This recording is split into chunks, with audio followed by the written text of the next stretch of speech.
remitir es sinónimo de transferir o de pasar a otro su pecado. David tal vez no entendió a profundidad las palabras de Natán. Su pecado fue pasado a otro. Eso se refiere a remitir su pecado. Es decir, otra persona iba a pagar lo que él merecía. Y esto implica la justificación. El pecado del hombre es puesto sobre el Salvador y la justicia de Cristo es puesto sobre el pecador. ¿Qué es la justicia de Cristo? Veamos lo que requiere la ley para entender qué es la justicia de Cristo. En el libro de Deuteronomio, en el capítulo 5, en el versículo 29, el Señor inspiró a Moisés para expresar el deseo divino hacia el ser humano. Dice allí: ¿quién diera que tuviesen tal corazón?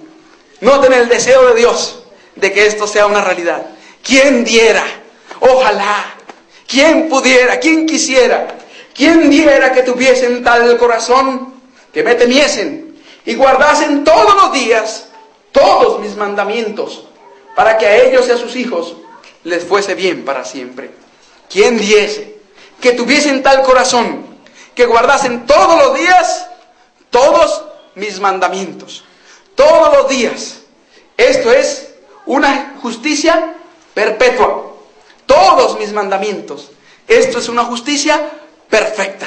La ley requiere esas dos cosas: una justicia perpetua y perfecta. Esos dos aspectos lo requiere la ley divina. ¿Podemos como humanos ofrecer eso? Podemos tal vez ser muy fieles un día, ¿verdad? Un día de fidelidad. Hoy no me enojé con nadie, comí como el Señor manda, tuve una comunión especial con el Señor, hice obra misionera, no tuve ningún mal pensamiento. Un día tal vez vivamos así, ¿verdad? ¿Sí o no? Tal vez hayamos experimentado eso, pero la ley requiere eso todos los días. Al otro día el asunto cambia, ¿verdad? Al otro día la primera persona que recibe el problema es la que duerme al lado. Buenos días. ¿Y qué tiene de buenos? Y ya la cosa empieza a dañarse. Entonces no es obediencia que todos los días. Y ahora, todos los mandamientos. Obedecemos ciertas cosas que nos agradan, que vemos que son de Dios y las cuales hemos recibido en el corazón, pero hay otras a las que no nos adaptamos mucho. Esa justicia intermitente e imperfecta no sirve para el cielo. Dios requiere una justicia perfecta y perpetua. Y el único que ha vivido eso plenamente es el Salvador, deseado de todas las gentes. Página 710 dice: la ley requiere justicia, una vida justa, un carácter perfecto. Y esto no lo tenía el hombre para darlo. ¿Qué pasa con el hombre en cuanto a esta justicia? El hombre no la tiene para darla. No puede satisfacer los requerimientos de la santa ley de Dios.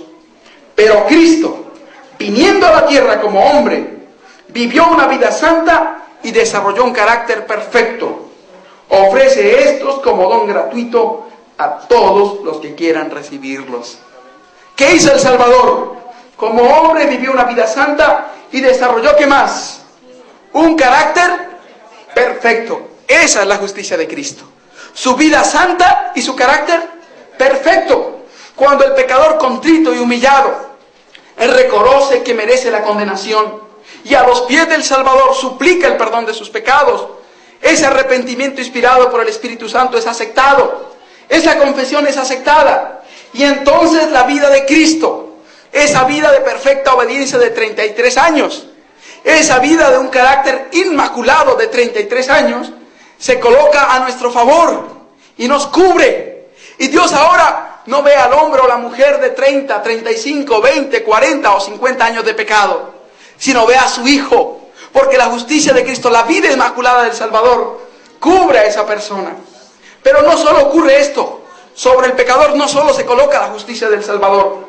El perdón de Dios es mucho más profundo que eso, y no abarca solo un acto legal. Así lo dice el libro Discurso Maestro de Jesucristo, página 97. Pero el perdón tiene un significado más abarcante del que muchos suponen. Cuando Dios promete que será amplio en perdonar, añade como si el alcance de esa promesa fuera más de lo que pudiésemos entender. Porque mis pensamientos no son vuestros pensamientos, ni vuestros caminos mis caminos, dijo Jehová. Como son más altos los cielos que la tierra, así son mis caminos más altos que vuestros caminos, y mis pensamientos más que vuestros pensamientos. El perdón de Dios no es solamente un acto judicial por el cual libra de la condenación.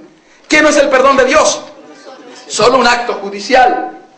Es también, no es solo el perdón del pecado, o no es solo el perdón por el pecado, es también una redención del pecado. ¿Qué ocurre cuando la persona es justificada? No solo es perdonada, no solo sus pecados son perdonados, sino que es redimido del pecado. No solo es declarado justo, sino que también es hecho justo. ¿Entendido? El pecador, cuando acepta la justicia de Cristo genuinamente, cuando es justificado por la fe, no solo es declarado justo en el cielo, no solo el Padre lo ve cubierto de la justicia de Cristo, sino que es transformado en justo. Y por eso la justificación genuina incluye el nuevo nacimiento. Cuando una persona es justificada por la fe genuinamente, nace de nuevo. La página 147 del deseado de todas las gentes presenta esa secuencia. Si no resistimos su amor nos atrae arrepentidos a los pies de la cruz.